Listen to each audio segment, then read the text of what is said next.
चिलचिलाती धूप में हाथ में कटोरा लिया गायत्री जी रेलवे स्टेशन के बाहर आने जाने वाले लोगों के आगे हाथ फैलाकर भीख मांग रही है और फूट फूट कर कह रही है कि कोई मुझे भीख में पैसे दे दो। मुझे आज इन पैसों की सख्त ज़रूरत है। अगर आज मुझे पैसे नहीं मिले तो मैं अपने पति का अंतिम संस्कार कैसे कर पाऊंगी। कल रात को ही वह हमें छोड़कर इस दुनिया से चले गए हैं। उनके अंतिम संस्कार के लिए कुछ पैसे चाहिए। रो रो कर गायत्री जी सभी लोगों के आगे भीख मांग रही है। कुछ पैसे इकट्ठे हो जाए तो अपने पति का अंतिम संस्कार कर सकूं। दोपहर के 12 बज गए। गायत्री जी कटोरे के पैसे उठाकर देखती है तो उसमें तो मुश्किल से 400-500 रुपये ही इकट्ठे हुए होंगे। इतने से पैसे में पति का अंतिम संस्कार नहीं होगा। अगर मैं अपने पति का अंतिम संस्कार नहीं कर पाई तो मुझे बड़ा पाप लगेगा। अब तो वह जैसे ही भले किसी आदमी को देखती उनके पैरों में पड़ जाती। साहब कुछ पैसे दे दो, पति का अंतिम संस्कार करना है। कोई तो उन्हें झिड़कते हुए चला जाता है। ये बुढ़िया मेरे पैर छोड़ दो, जबरदस्ती मेरा पैर क्यों पकड़ा हुआ है। और अगर किसी को उन पर दया आ जाती तो 10-20 रुपये उनके कटोरे में डालकर चला जाता। आज गायत्री जी अपने बेबसी पर आंसू बह रही है कि मैं आज इतनी बेबस हो गई हूँ कि अपनी आंखों के सामने पति को तो तड़प तड़प कर मरते हुए देखा है। हे भगवान, किसी भी पत्नी को इतना बेबस और मजबूर मत करना कि उसे ये दिन देखना पड़े। दोस्तों, पिछले 15 दिनों से उनके पति की तबीयत बहुत ख़राब है। ना तो वो अपने पति का ठीक से इलाज कर पा रही है और ना ही 2 वक्त का खाना जुटा पा रही थी, क्योंकि हालात ही कुछ ऐसे थे। पति की बीमारी की हालत में घर में अकेला छोड़कर जा नहीं सकती थी और घर से बाहर निकलने बिना पैसे भी नहीं कमाया जा सकता था। पापी पेट के लिए मेहनत तो करनी ही पड़ेगी। ये पापी पेट ना तो उम्र देखता है और ना ही बीमारी। हमें इसकी पूर्ति तो करनी ही पड़ती है। स्टेशन की सीढ़ियों पर बैठी गायत्री जी सोचने लगती है कि किस तरह से एक ही शहर में बहू बेटे के होते हुए भी हमें सड़क पर झुग्गी झोपड़ी में रह रहे हैं। दूसरों के घरों से खाना मांग कर खा रही हूँ हम लोग। आसपास के कोठी वाले दया दिखाकर रात का बचा हुआ बासी खाना फेंकने की जगह या कुत्ते को डालने की जगह गायत्री जी को दे देते। गायत्री जी उस बासी खाने को खुशी खुशी घर ले आई और दोनों पति पत्नी उसको खा लेते। लेकिन कल अचानक पता नहीं मेरे पति रामदास जी को क्या हुआ। बहुत तेज बुखार के साथ लगातार खांसी हो रही थी। मैं भागी भागी अस्पताल गई तो वहाँ बिना पैसों के मुझे भी भगा दिया उधर से। मेरे हाथ में एक भी पैसा नहीं था। पूरे दिन बुखार से तपते रहे। 2 दिन से हम दोनों ने कुछ खाया भी नहीं था। भूख के मारे अंते सूख कर काट हो गई थी। लेकिन मुझे अपनी भूख ही कहाँ थी। पति की बीमारी की ज़्यादा चिंता थी। जल्दी से मेरे पति ठीक हो जाए, किसी तरह से हम दोनों अपना बुढ़ापा साथ में काट लेंगे।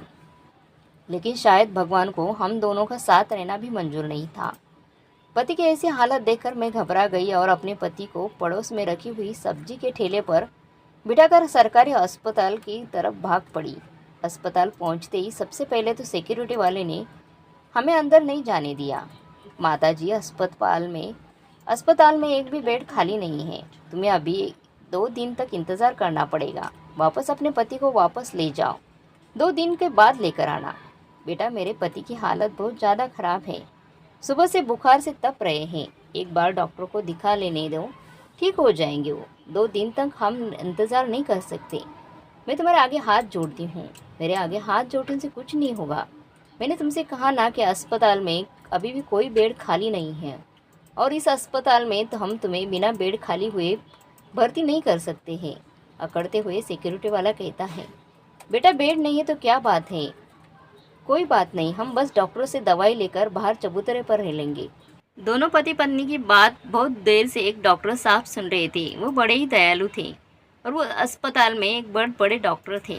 सिक्योरिटी वालों को डांटते हुए कहते हैं, तुम किस तरह से इन लोगों के साथ व्यवहार कर रहे हो। ये भी नहीं देख रहे हो कि वो दोनों कितने बुजुर्ग हैं और वो बाबा कितना बीमार है। सिक्योरिटी वाला कहता है, साहब हम तो अपनी ड्यूटी कर रहे हैं। अगर मैं इन दोनों को अंदर भेज देता तो अंदर से मेरी डांट पड़ती कि जब बेड खाली नहीं था तो तुम मरीज़ को अंदर क्यों भेजा। मैं तो अपनी बस ड्यूटी निभा रहा हूँ। ये कहकर सर झुकाकर वह दूसरी तरफ को खड़ा हो गया। डॉक्टर दोनों बुजुर्ग के पास आते हैं और रामदास जी को स्ट्रेचर पर लेकर कमरे में लेकर जाते हैं और उनकी अच्छी तरह से चेकअप करके दवाई दे देते हैं। दया दिखाते हुए गायत्री जी से कहता है, माता जी आपको जो भी ज़रूरत हो मुझे आकर बता सकती हो। वैसे मैंने आपके पति को दवाई दे दी है, उन्हें आराम जल्द मिल जाएगा, चिंता की कोई बात नहीं है। गायत्री जी हाथ जोड़कर के डॉक्टर के साहब को बहुत धन्यवाद करती है। कहती है, खुश रहो बेटा, अगर आज तुम नहीं होते तो पता नहीं क्या हो जाता। अरे माताजी, ऐसी बातें करके आप मुझे शर्मिंदा मत करो। बीमार लोगों को देखना तो मेरा फ़र्ज़ है। डॉक्टर साहब दोनों की परिस्थितियों को समझ जाते हैं।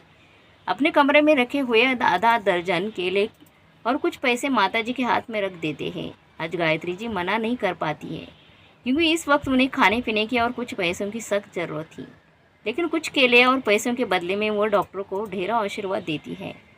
रात में शाम के समय रामदास जी अपनी पत्नी गायत्री से कहते हैं, गायत्री, अब मुझे ऐसा लगता है कि मेरे जाने का समय नज़दीक आ गया है। मैं सोच रहा हूँ कि तुम अपने बेटे के पास चली जाओ। अगर मैं चला गया तो तुम अकेली कहाँ रहोगी, किस तरह से अपना गुजारा करोगी। गायत्री जी नाराज होते हुए कहती हैं, आप इस तरह की बातें क्यों कह रहे हो, आप कहीं नहीं जाएंगे। डॉक्टर साहब ने वैसे भी कहा है कि आप जल्दी ठीक हो जाओगे। और रही बात बेटे के घर जाने की, तो ये बात आप दोबारा मुझसे मत कहना। भूल गए बेटे की वजह से ही हम दर दर की ठोकरें खा रहे हैं। सड़क के किनारे पॉलीथीन की झुग्गी झोपड़ी बना कर रह रहे हैं, भीख मांगकर अपना पेट पाल रहे हैं। मैं पूरी ज़िंदगी भीख मांगकर अपना पेट पाल लूँगी और आपका इलाज कर लूँगी, लेकिन आत्मसम्मान दाव पर लगाकर बहू बेटे के पास घर वापस नहीं जाऊँगी। बेटे बहू ने हमारे साथ जो व्यवहार किया था उसको मैं पूरी ज़िंदगी नहीं भूल सकती हूँ। हम दोनों को धक्के मार कर घर से निकाल दिया था। जब से घर से निकाला है, एक बार भी हम दोनों को ढूंढने की कोशिश नहीं की है। रोज़ रोज़ बेटे बहू के हाथों अपना अपमान कराने से अच्छा है कि हम दोनों पति पत्नी आत्मसम्मान के साथ सड़क के किनारे भीख कर रह लेंगे। रामदास जी कहते हैं, गायत्री, मैं तुम्हारे भले के लिए कह रहा हूँ, भले के लिए कह रहा था। अब मेरी भी बुढ़ापे की उम्र का है, पता नहीं कब ऊपर चला जाऊं। इतना कहकर रामदास जी कुछ समय के लिए सो जाते हैं, लेकिन अचानक से उनकी आंख खुलती है। बहुत तेज खांसी के साथ वो बिना कुछ बोले ही अपनी पत्नी को इस दुनिया में अकेला छोड़कर चले जाते हैं। गायत्री जी अपने पति को तड़प तड़प कर इस दुनिया से जाते हुए देखते रह जाती हैं। फूट फूट कर रोती है। कोई उनके आंसू पोंछने वाला तक नहीं था उधर। आसपास के गुजरने वाले लोग उनके रोने की आवाज़ सुनकर झुग्गी के पास जरूर आए, लेकिन देखकर वापस चले गए।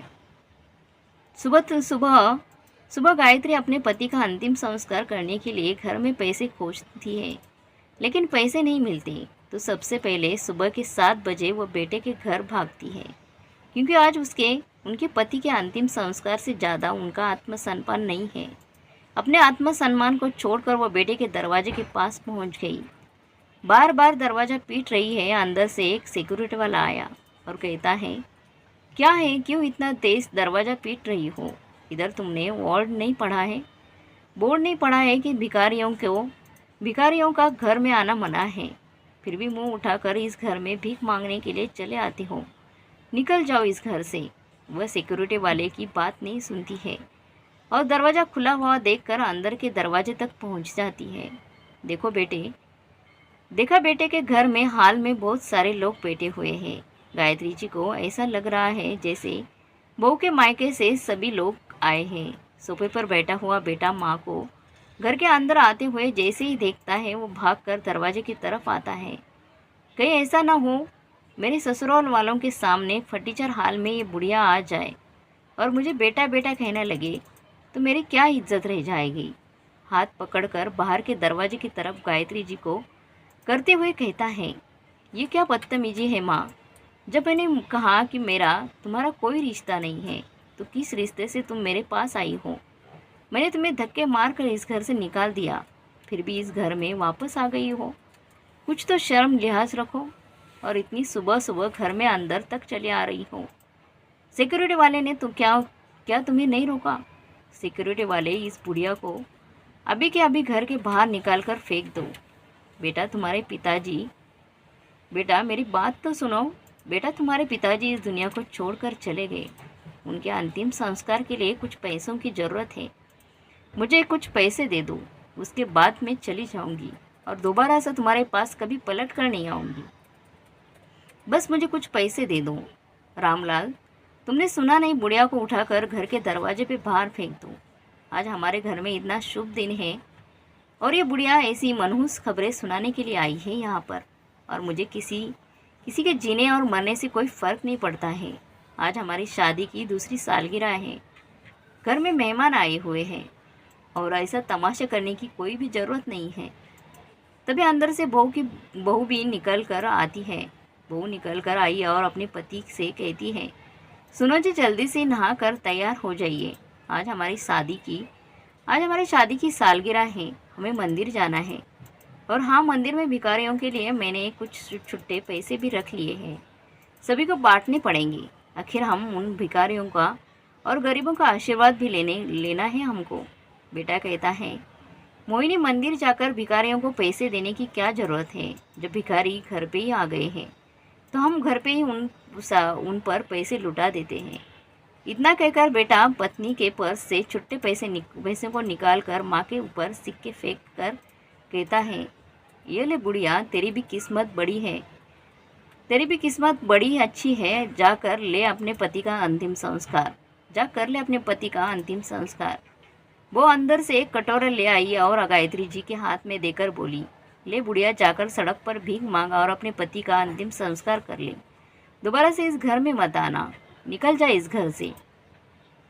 अपमान का घूंट पीकर गायत्री जी बेटे से कहती है, बेटा, आज तुम्हारे पास ना तो पैसों की कमी है और ना ही शान शौकत की, लेकिन तुम्हें अब माता पिता का आशीर्वाद कभी नहीं मिलेगा। जा जा बुढ़िया, मुझे तेरा आशीर्वाद लेना भी नहीं है। इतना कहकर धक्के मारकर बेटा बहू घर से उनको बाहर निकाल देते हैं। गायत्री जी के अंदर बड़ी घबराहट हो रही है कि अब वो क्या करे। बेटे ने भी पैसे से देने से मना कर दिया, कैसे अपने पति का अंतिम संस्कार करवाए। वो भागी भागी पास के ही रेलवे स्टेशन पहुंची और वहां पर बैठकर भीख मांगने लगी।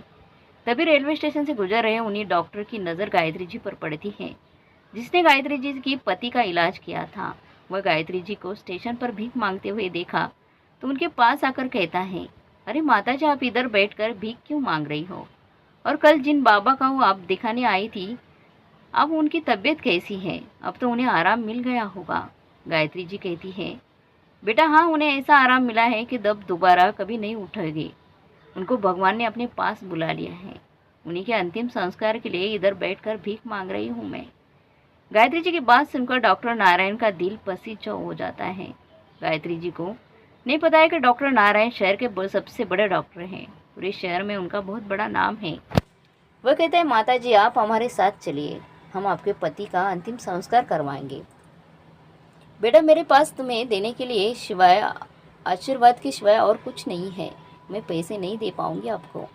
अरे माता जी, मुझे कोई पैसे नहीं चाहिए, आप चलिए मेरे साथ, कार में बैठिए। डॉक्टर नारायण गायत्री जी को अपनी कार में बैठाकर उनकी झोपड़ी के नज़दीक गए। देखा तो रामदास जी जमीन पर बिछी हुई एक चादर पर मृत अवस्था में पड़े हुए हैं। उनको बड़ी दया आती है। रामदास जी का अंतिम संस्कार करने के बाद वो गायत्री जी से कहते हैं, ठीक है माता जी, अब मैं चलता हूँ। अगर आपका कोई इस शहर में रहता है तो चलो, मैं आपको छोड़ देता हूँ। बेटा, रहने का तो मेरी औलाद ही इस शहर में ही रहती है। अब मैं जीते जी उसकी शक्ल भी नहीं देखना चाहती। आज सुबह ही मेरे बेटे के पास उसके पिता के अंतिम संस्कार के लिए कुछ पैसे मांगने गई थी। पैसे देने तो दूर, उसने अपने पिता का अंतिम संस्कार में आना और उनके आखिरी दर्शन करना भी जरूरी नहीं समझा। मुझे सिक्योरिटी वाले से अपने घर से धक्का मार के निकलवा दिया। ऐसे नालायक बेटे के घर तो क्या मैं उसकी शक्ल भी नहीं देखना चाहती। गायत्री जी की बातें सुनकर डॉक्टर नारायण दंग रह जाते हैं। कहते हैं, फिर माँ जी, आप कहाँ रहेंगी? किस तरह से अपने आगे की ज़िंदगी काटोगी? अब भगवान की मर्जी, वो जैसे रखेंगे वैसे मैं रह लूँगी। चलो, तो मैं आपकी झोपड़ी ही आपको छोड़ देता हूँ। नहीं, अब मैं उस झोपड़ी में भी नहीं रहूँगी। मेरे पति के बिना मुझे इधर अच्छा नहीं लगेगा। एक काम करो माता जी, मुझे आपकी भी तबीयत ठीक नहीं लग रही है। आज आप मेरे घर चलो, अब आपकी तबीयत ठीक हो जाएगी, उसके बाद अपना कोई ठिकाना ढूंढ लेना। डॉक्टर नारायण जिदक के गायत्री जी को अपने घर ले आ जाते हैं। घर पर डॉक्टर नारायण की पत्नी मेघा अपने कमरे से देख रही है कि उसके पति के साथ एक बुजुर्ग महिला भी आ रही है। सामने आकर देखती है तो दंग रह जाती है, क्योंकि वो कोई और नहीं, उनकी स्कूल की टीचर गायत्री जी हैं, जो कि उसके पड़ोस में ही रहती थी। गायत्री जी इंग्लिश की बहुत बड़ी अध्यापिका थी। मेघा की अंग्रेजी कमज़ोर थी बचपन में, इसीलिए वह गायत्री जी के पास कभी कभार ट्यूशन पढ़ने के लिए भी जाया करती थी। आज अपनी टीचर को इस हालत में देखकर मेघा की आंखों में आंसू आ गए। वो भागकर उनके गले से लिपट गई। गायत्री जी मेघा को नहीं पहचान पाती। वो कहती है कि मैं आपकी स्टूडेंट मेघा हूँ, जो आपके पड़ोस में ही रहती थी। आपकी ऐसी हालत कैसी हुई? जो अपनी याददाश्त पर जोर डालती है तो उन्हें समझ आता है कि यह तो मेघा है। मेघा को देखकर गायत्री जी की आंखों से आंसू निकल पड़े। घबराती हुई मेघा अपनी पति से पूछती है कि मेरी मैम आपको कहाँ मिली है? क्या मेघा, ये आपकी मैम है? हाँ नारायण, ये मेरी बचपन की टीचर है। बहुत ही अच्छा स्वभाव था इनका। एक बेटा था जो पढ़ने में बड़ा ही होशियार था। दोनों पति पत्नी ने अपने बेटे को पढ़ने में जी जान लगा दिया था।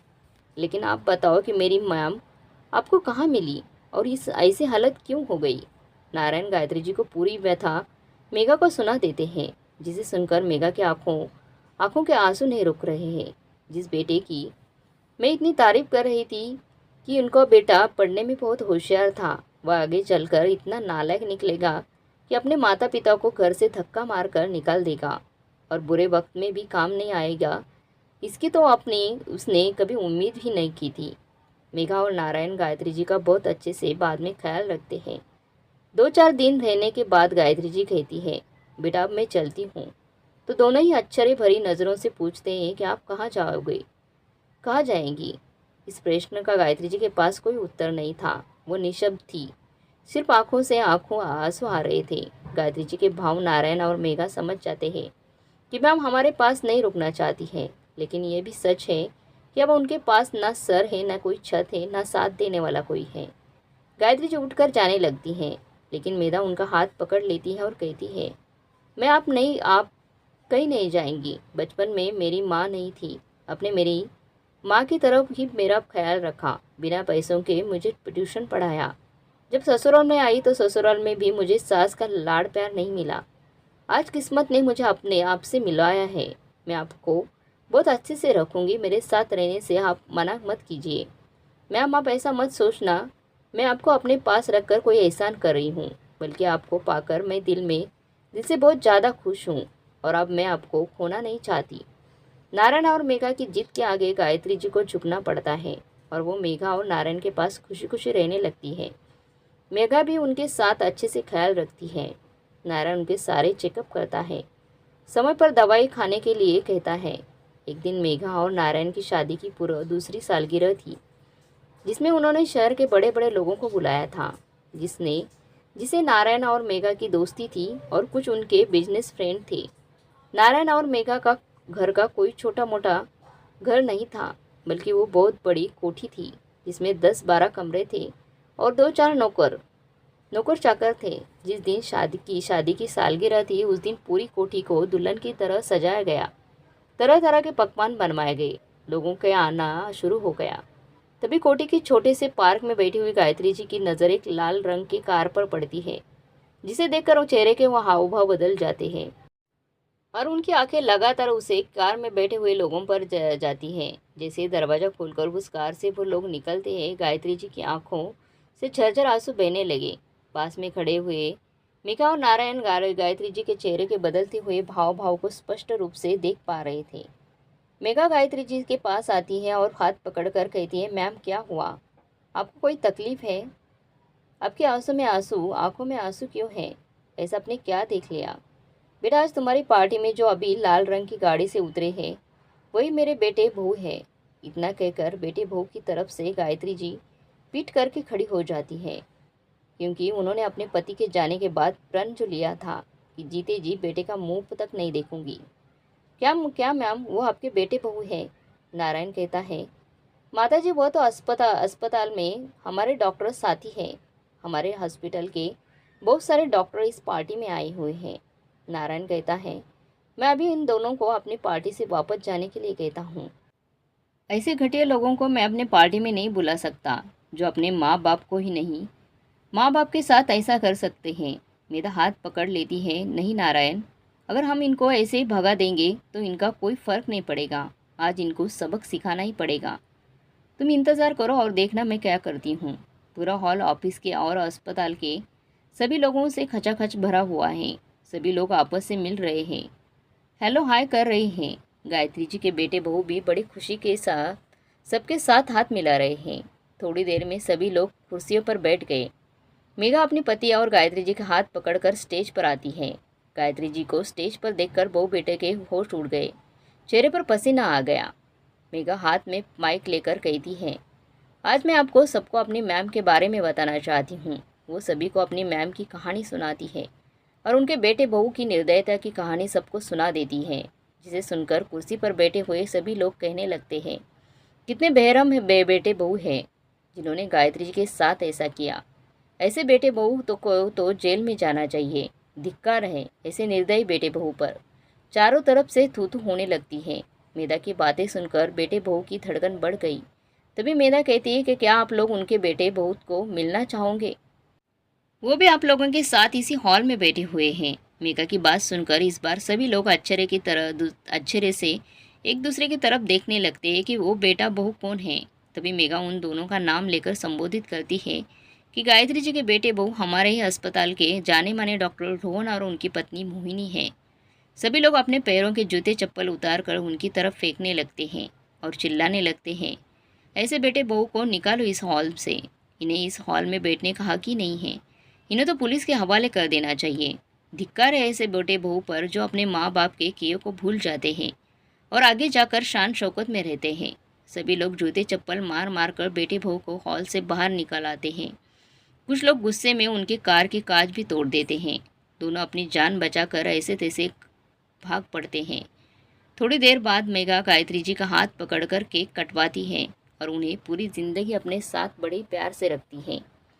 दूसरे दिन ऑफिस पहुंचने पर सभी डॉक्टर एक साथ कहते हैं कि रोहन जैसे डॉक्टर को नौकरी पर रखना नहीं चाहिए। उसे तत्काल नौकरी से निकाल दो। जो अपने माँ बाप का ना हुआ वो दूसरों की क्या सहायता करेगा। और रोहन को नौकरी से निकाल दिया जाता है। तो दोस्तों, मेघा का ये निर्णय आपको कैसा लगा और ये कहानी कैसी लगी हमें कमेंट बॉक्स में ज़रूर बताइए। और ये कहानी अच्छी लगी तो लाइक शेयर सब्सक्राइब जरूर कीजिए। धन्यवाद।